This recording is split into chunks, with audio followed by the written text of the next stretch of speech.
Hello everyone, this is Donnie, aka Elevated with Dota Alchemy. Thank you so much for tuning in again today. And today's video is going to be something a little different. We've been getting a lot of requests for drafting content, and it took me a while to figure out exactly the best way to present that. But Jenkins and I were talking today, and we thought that it would be cool if we just sort of talked out the drafts that we did in pubs. And so some of them will be live, just talking as we think about it. In this case, I just wanted to look at a draft that I did today and kind of explain my thought process behind my pick, and then sort of demonstrate how I thought the game should play out and why I wanted to pick this particular hero in this particular situation. And I hope in doing this that you're able to sort of just hear my thoughts and basically kind of think about the game in a different way, or at least get a different perspective on how to think about drafting for a particular game. So in this game, you can see here that I'm on the Radiant, and we have a Witch Doctor, a Shadow Demon, and an Elder Titan. And the other team has an Ogre, an Earthshaker, a Weaver, and a Tinker. And here I pick a Void with the second to last pick on my team and the third to last pick in the game. So there will be one hero that can come out on the other team that can directly counter Void if they choose to do so. And the reason that I decided to go with Void is because, first of all, they had two melee heroes, two melee supports, supposedly the Earthshaker and the Ogre Magi. And it seemed like it was probably a pretty good idea to pick something that was good against melee heroes. And Void, pretty good against melee heroes. Chronosphere, anytime that heroes are clumped up, and melee heroes tend to clump up, it's a good opportunity for a big Chronosphere. And then beyond that, I wanted to pick a hero that was good at sort of diving in. I figured that we would need some sort of direct catch for the Weaver, and also for the Tinker. I wanted somebody that could just jump on a specific hero and kill them. And Void fits this bill pretty well. Another option could have been Spectre, but I felt like Spectre might have less impact in terms of catch. Our team was a little bit lacking in terms of initiation. And then what really put me over the edge for drafting the Void was that we had an Elder Titan and a Witch Doctor already picked. And then one of the counters to Void's Chronosphere, Shadow Demon, also picked on our team. So it just seemed like it was a great opportunity for my teammates to do all of the damage and allow me to provide as much control as possible. And because of that, I went into this game and I explained this to my team. All right, I'm going to go for more control items. We have so much damage. You guys get to do all the killing. I'm just going to hold them in place with my Chronosphere.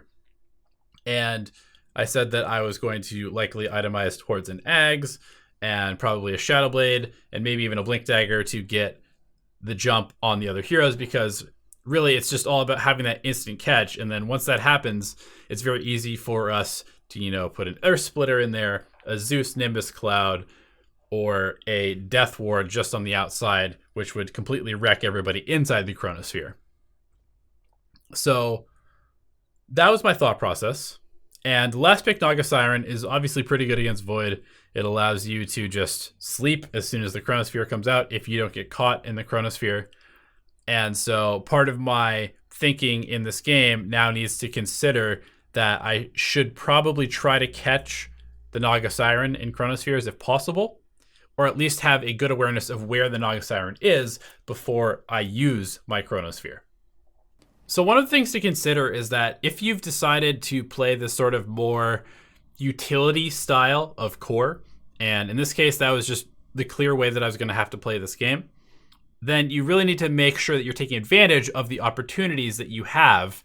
And here's a perfect example. I see that Tinker's mid. I notice that there are some scans. The enemy heroes are in the mid vicinity. There's probably going to be a fight here, and it's a pretty good position. I have Chronosphere available, so I make the TP.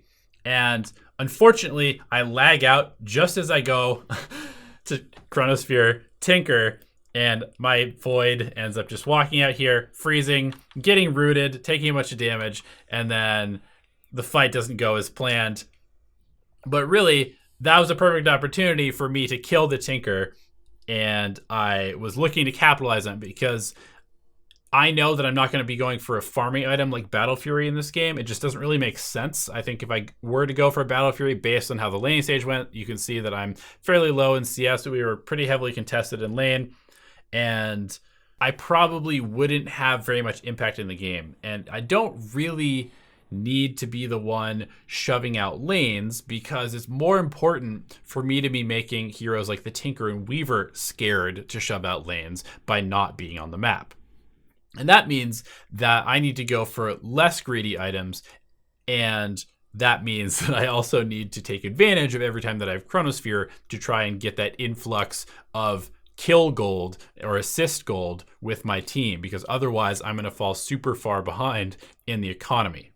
The main downside to playing this sort of utility core on a hero like a Void is that you end up in situations where once your ult is down, you really have no purpose and you kind of just need to hit some creeps. But that's okay because you definitely do want to be farming. You are a core or dedicating resources to being a strong hero. It's just a matter of recognizing whether you need to be the one doing all of the damage or not. And in this case, I don't need to be the one doing all the damage, but it also means that if I have an opportunity like this and miss it, then sometimes I end up just having to hit creeps for 2 minutes because I really can't contribute anything to the team fights for my team. And if that is the case, then it's good to be, as efficient as possible with this time. You don't want to be just sitting in the jungle if you don't have to. You want to be trying to pressure the lanes if you see heroes on the other side of the map. In this particular example, I'm not doing what I'm talking about, and so I will take a note of that and make sure that I am reacting more strongly to when I see the other team somewhere that is not threatening to me, so that I can actually, continue to create some sort of map pressure even without my ultimate online.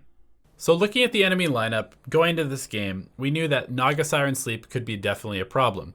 Also, Earthshaker is pretty decent against Void, and so is Tinker's Laser in the Chronosphere, can make it very hard to do damage, finish off kills, or anything like that. And so my item build in this game is 1, to get a Shadow Blade so that I have some sort of ability to position myself to get off good Chronospheres, because you can't just really run in and drop a Chronosphere. Nobody's going to stand there and wait for you to do that. So if you're invisible, it can help a lot with getting off a good Chronosphere. So I go Shadow Blade. The next thing that I'm going for is a BKB, and this is because I want to be able to deal with the laser, the song from Naga Siren, and the fissure from from Earthshaker. And with that in mind, I will be able to position myself. Basically, my entire purpose in this game just becomes to position myself in a way that I will be able to hit big Chronospheres. So you see here, I don't immediately just throw my Chronosphere. I wait for everybody to commit. I wait for my Elder Titan to come down from the Yule Scepter. We catch very important heroes in the Naga Siren and the Ogre in a good position where we're on high ground, we have vision, and that allows us to take a successful fight. Once I have my Shadow Blade and BKB, my kit is pretty much complete. I don't really need anything else. My next item would definitely be to go for an Aghanim Scepter so that I have Chronosphere available more often. But other than that, basically my only job becomes to be catching Tinker or catching Weaver every single fight. That's all I really have to do. My team has enough damage to deal with everybody else. And as long as we don't get like 5-man Echo Slammed, which probably won't happen because of the Chronosphere and Zeus being able to keep an eye on where Earthshaker is, the fights become pretty straightforward. I just need to find Tinker, or I need to find Weaver, and I need to Chronosphere them. And if possible, I also need to be able to Chronosphere the Naga Siren. But one of the nice things about our lineup is that because we have so much damage from range, it's actually pretty unlikely that my teammates get slept. And so as long as I'm awake in my Chronosphere with the BKB, then most likely we're going to be doing a lot of damage to whatever heroes I do get the Chronosphere on.